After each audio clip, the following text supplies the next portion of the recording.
Hello and welcome. This is Rooflemonger, my friends. Fatal Fury, City of the Wolves Season 2 is still going strong, and Geese Howard is our next playable character coming up. And SNK was very gracious in letting me have some hands-on early time with the character, and with this, I'm going to tell you everything you need to know about Geese. Or should I say Nightmare Geese, because this is a different version of him. This is a version of Geese that's a bad dream, if you will. Specifically Terry Bogard's bad dream. That said, though, it works great for you, the player at home, because this is almost a playable boss version of the character. This is a greatest hits of the character, so he might still be dead in the canon, but he's very playable and very strong. Now, you're looking at the background. I gotta talk about the elephant in the room, right? So this is our newest stage. So at the very beginning of the video, we were in Geese's stage because it's already in the game, but they never said we weren't gonna get a new stage. So welcome to Metro City. Wait a second, Metro City? This isn't Southtown. No, this is Metro City of Street Fighter fame. So the big Street Fighter X Fatal Fury, SNK, and Capcom love-in continues. Like, hey, here's a Mad Gear member. Oh, what's this lovely mural in the background? It's of Manon from Street Fighter. And also, SNK knows ball, because this is by far her best outfit. This should have been her default. I think they know that, right? So that's good, right? Who do we got in the background? Who do I spy with my little eye? Well, isn't that just Ryu? Isn't this Lee Fen on her laptop? And there's even more little Easter eggs here. I'm not going to go through everything. I'll let you figure that out for yourself. But yeah, the big SNK Capcom love-in is not stopping anytime soon. Almost makes you think. Almost makes you wonder what might be in the future. Who can tell? But now back to Nightmare Geese. So now let's talk Geese a little bit before we just get into like the deep dive breakdown of his gameplay. So if for whatever reason you don't know much about him, Geese has real claim to being perhaps the best bad guy in all of fighting game history. Just from his moveset, his lore, his character, his imperiousness. Like, dude has earned his reputation. He's one of the best characters ever, like straight up. And this version of Geese is very much a greatest hits. Like, do we have reppuken and double reppuken? Yes, we do. But they're also way bigger than they normally are. Like a boss version, right? Like, it's like double the width. Does he find you and your efforts predictable? You better believe it. One thing Geese has always been is the master of the counter attack. And due to the Rev XL system where you just kind of cancel specials into specials, like, that makes these counters hurt a lot if you get the hard read on the opponent, right? You can take them to the cleaners, and that's by design. He's got a counter for every angle you can come at him, because he's the master, he's the boss. In fact, by the end of this, you're probably going to be wondering, well, what's his weaknesses? Because he seems like a lot of overwhelming upsides. Well, he's a little slower. He cannot run. He has a dash. Now, it's not like the Street Fighter characters where he has trouble dashing and attacking. He can still do it, but limited in that way. And those counters, while fantastic, are not frame 1. They do not go off immediately. So the only source of frame 1 invincibility is his super moves, FYI. Now that said, Geese has a lot for legacy fans. A lot. Some might be a little confusing at first. Like, if you see this you might associate with his overhead if you're a King of Fighters fan. This is not an overhead. This is just stand heavy punch. But don't worry, we got a lot of the big normals. Like his Titanic range stand heavy kick can hit from very far away. And don't let this do funny things like counter hit or wild punish you from a good distance, because if it can, it'll leave him the right amount of frame data and you'll be able to get a small combo on top of hitting you with the poke. So some pretty respectable damage. And if he somehow hits your whiff with a wild punish, forget about it. Because in no uncertain terms, a wild punish on this gigantic range move is like potentially game over. Straight up, right? Like that is going to be half your life if you're even moderately on the ball. So he's got the normals. right? He's got the specials, all sorts of zoning. Yes, Shippuken is back. It's not just a Rock Howard thing. It's really annoying. In fact, you can do some weird things with it, which we'll talk about a little bit later. And fans of classic Geese tech, don't worry, still in the game. Like one of the more classical things Geese can do is he has a lot of OTG options. Like he can get you off the ground, right? He can make you, in his own words, stand up and then just dunk you down again, right? And some of the classic tech like whiffing heavy kick into Kara ground grab is still a thing. So say you randomly get a punch sweep, right? You can do Kara heavy kick into the off the ground grab and still have room to reach him. In fact, you can double the fun. So naturally, like many moves, it has an enhanced version where you can dunk them, right? And if you hold it, it causes a different hit animation, and then you can Kara heavy kick into another re-dunk. I know it sounds like a lot of nonsense, but trust me, it's there, it works, it all combos. So it's really, really cool, actually. And say you're not even here for like the legacy stuff. Say he's a new character to you, right? How do I sell him besides just some of the, moves and all that you've seen? Well, one of the big things is he's definitely a gorilla in this game. What do I mean by that? He's dripping with plus frames. So like heavies and the feints, sure, lots of characters have that, right? But even a lot of his basic specials, some of the new toys, these are all plus on block just out of the gate. Some of his more classical returning specials are plus on block as well, and still cross up, by the way, and are still overheads, by the way. It's basically trivial for him to just try to do something in steal turn and steal some plus frames on you, right? So if you like it to always be your turn, Geese is great at that, either just through traditional ways, like, close heavy into a feint, or so many specials just give plus frames by themselves. And don't worry, it's not too obvious, because some of those old classical specials might have a new trick or two as well to help things along. And I know someone's going to be in the comments already, so I'm going to answer this out of the gate. Yes, the classical Raging Storm is here. Geese, this is his move, and yes, it is quarter circle forward punch, because it has to be, because it's the modern era. You can't just do the old pretzel motion anymore. That'd be crazy. Or can you? Oh, you can. And yes, so you can use the classical difficult pretzel motion and still get the Raging Storm, and you will get a bonus. You will do more damage. It's only 30 more points of damage. It's not the be-all, end-all. But if you can do the more classical, more difficult motion, the game will reward you for it. And that's a sign of love I like from the developers. So for the old timers out there, you honed your skills over the years to be able to do that nonsense, you will basically just have a better version of the move. Not to say this is bad, but you'll just get a little bit more damage for your efforts. Thumbs up, SNK. So, that all said, now let's just sort of run through Geese's moveset. So yes, he has the classical reppuken, quarter circle forward, punch, fireball. The one thing about it, if you're unaware about how he works, the light version's a more traditional SNK style fireball, so it's lower to the ground, thus easier to jump over. The heavy version, double reppuken, you can see it doesn't come out right away because it's sort of built to trade with other projectiles, in that the first hit will destroy whatever projectile is coming your way, and then the second one will send yours out, thus kind of somewhat easily winning zoning wars. And the enhanced version, the rev version, is kind of like his old versus game supers, in that it'll hit you in place and has a lightning bolt, and he can freely move while that lightning bolt is out, by the way.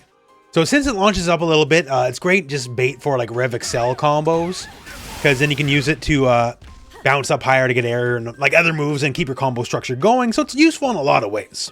Keeping with the zone, he does have shippukens, so this is an aerial fireball. And yes, this is as annoying as it looks.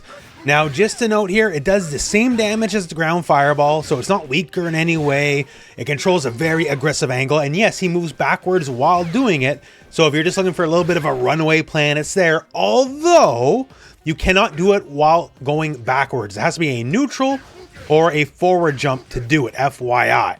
Although, the enhanced rev version, that you can do while moving backwards.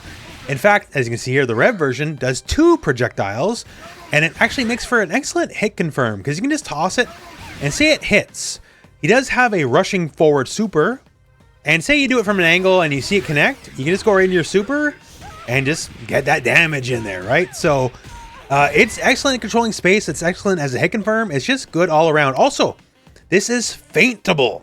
So just like Reppuken has a feint, right? So you can feint it and like, okay, looks like I'm going to go for it, but I don't actually, right? So this has a feint, and the feint is just the jump back part. Doesn't actually toss a projectile. So this gives him the ability to, even though it's not perfect, but kind of double jump. He doesn't have to necessarily commit to his entire jump arc. You can just hit the feint button and it will feint the shippuken, give you the jump back property without actually committing to the projectile, and that's all the recovery from it. And that's really interesting. Now, no, it's not a straight up double jump, FYI. You can't like hit buttons on the other end of it. That'd be a bit too much. And I don't know the realistic use case in the end, but as a long time fighting game player, I just think it's neat. But yeah, as far as zoning goes, very solid projectile package going on. He also maintains his classical overhead suite. So this is a dragon punch motion and one of your punches. And he'll do a bladed chop. So a few things to note. The light version's lower to the ground, but it is not an overhead, it's just a mid, FYI. The heavy version is an overhead, and so is the Rev EX version. Those are true overheads. Also, the heavy and the Rev are both cross up okay. So this is like how Rock Howard works. So you have to watch which way you're blocking. Although for Geese, a block is a win, because the heavy and the enhanced version are both plus on block, even if they hit as cross up. So if they block in any way, you're still laughing. And add to the fact, these are now break cancelable, meaning you do not have to commit to the hit. So say someone's really good with their just defense timing, right? And you don't want to deal with that, then you can just break the move and then just go for a throw or something like that, right? You have a little bit of a mix element. Thanks to the ability to break moves in Fatal Fury City of the Wolves, that's something he can't really do in other games so easily, right? So it's a neat little lair. And not to mention, of course, these moves, they're airborne, right? So you can just kind of go over the field and perhaps punish a projectile toss, and it leaves them at plus 11. So if you hit somebody, they're going to the cleaners, like they're done. You're going to get a combo of your choice, very easy. Now here's something that's not traditionally in the moveset. We got the stomp. So this is quarter circle forward and your kicks. So this move, just like the previous one, the heavy and enhanced versions are advantage on block. So if you both press a button at the same time, you are going to win every single time. The light one, not as much. It's just slightly negative, but still, just more pressure, more ways to like steal turns. That's great. Another fun trait is these moves are OTG okay, so they can hit grounded enemies. So if the enemy's on the ground, you can just kind of give them what for with a little bit extra boot and a little love tap on their way. So good addition to the move set. Next up, the Atame Nagi, which we mentioned earlier in the video. It's pretty much as advertised. This is the pick them up off the ground, throw, and then re-dunk them on their heads. If you can catch them grounded without rolling, or if you have a hard knockdown, you just do the move, you pick them up, dunk them. You can cancel into this from your stand heavy kick to gain more range, and the enhanced version has a lot of fun properties. Not the least of which, if you hold the buttons, you'll bounce them. And on a bounce, you can do more fun things, like do the Kara heavy kick we talked about and re-pick them up and re-dunk them on their head. It's a Geese classic and you'll be glad to have it. And speaking of the Geese classic, so quarter circle back and your various kicks give him all his various counter moves. So just in case you don't know if you're newer to the character, you can't counter projectiles. It does have to be a physical attack. That said, quarter circle back and light kick will get all mids and highs and just stop them dead and big old dunk. And quarter circle back heavy kick will stop all lows. Now you might think the enhanced version just gets everything. No, it doesn't. It does not stop lows, FYI. If they do a low, you just get wild punished. So the idea here is the enhanced version gives you combos and extra damage. So normally say the bot is set to roll when they're knocked down. Here, they're not getting up. What does this mean? At minimum, you can do some of that fancy tech I showed you earlier just to get some extra damage. That's nice. Or since it's enhanced, that means you can Rev XL cancel it. And you can just get, well, frankly, a lot more damage off the counter. So it's more of a hard call out than anything. Keep in mind, none, as far as my testing shows, none of the counters start up on frame 1. So if you want a frame 1 reversal, you will have to rely on something like Raging Storm, as his defense is a bit weaker to make up for his overwhelming offense, but them's the breaks. He keeps his classical Rekka series. That's quarter circle back, light punch, or heavy punch. Heavy punch is just a launcher. Like, there's nothing too complex about that. Just launches the enemy, you can do whatever. From the light, though, you have an option for each button. So light punch is just a striking follow-up. Light punch, heavy punch is a double fist attack, which you can do manually by hitting 2 punches together, by the way. That just leaves them standing, so you have pressure. So say if you get a little, light hit confirm combo, You leave them standing, you're still slightly plus in their face, and you just keep the pressure going. Light kick is a low, and heavy kick is an overhead. So kind of out of the gate gives you a little bit of a mix-up engine. So do I block low or do I block high? And the thing is with all of these, a lot of these are holdable. So like the heavy punch afterwards, -5 normally. If I hold it, -3. So if I don't hold it, it's not safe on block. If I hold it, it's safe on block. The light, the sweep. So that's -3. If I hold it, -1. The overhead, -5. Punishable on block. If I hold it, -3. Safe on block, right? So for a lot of these, it just makes the numbers better and can make them safe on block. So if you want to be a little risk averse at the cost of letting them having a little bit more time to react because you're holding the move, you can have your safe on block 50-50. Or risk it, right? It's harder to react to, but then again, you're going to need to punish if it's blocked. And the last special to talk about is half circle back forward and kick. This is a new kind of command grab for him. So the classical Shinku Nage, that's just his back throw. Because Rock already has it as a command grab in the game, so I feel like they don't want to double up. So now, gather some energy and just hit you with a big old spirit ball. So by itself, it's certainly not best in class, right? It's 140 damage, it's barely above like a regular throw, which is like 120. But it does give a hard knockdown, you cannot roll out of it. And some interesting applications. It moves you far, very far across the screen. And say if you just double dash after the fact and hit, say, stand heavy punch, you can hit it in its later active frames. So here we go, we're going to dash twice and then heavy punch. And notice it said +3 there, right? Normally, +1. So we can hit it on the later active frames. And that's kind of anything that'll reach from that range, really.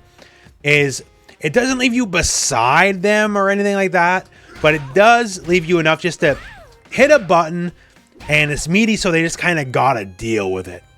So not the best in class pressure, but it's good. But, and we saved this for later in the video. Remember how earlier in the video I showed you how you could do his OTG grab off his heavy kick, like you can cancel it for range? You can do that with the command grab. So you can cancel stand heavy kick into the command grab. Now, the one thing in neutral, the kick's gonna connect first, right? So it doesn't really work that way to like just kind of sneak up on him. Because it works in the OTG situation because there's nothing to hit, right? So you're only going to the grab. Someone standing is going to block a kick. However, say you hit him with that command grab, you do that double dash, and you do that kick just a little bit early, and it'll give you that space that they'll wake up into the command grab. So now, we got command grab loops, y'all. Again, this is a true hard knockdown. There ain't no way out.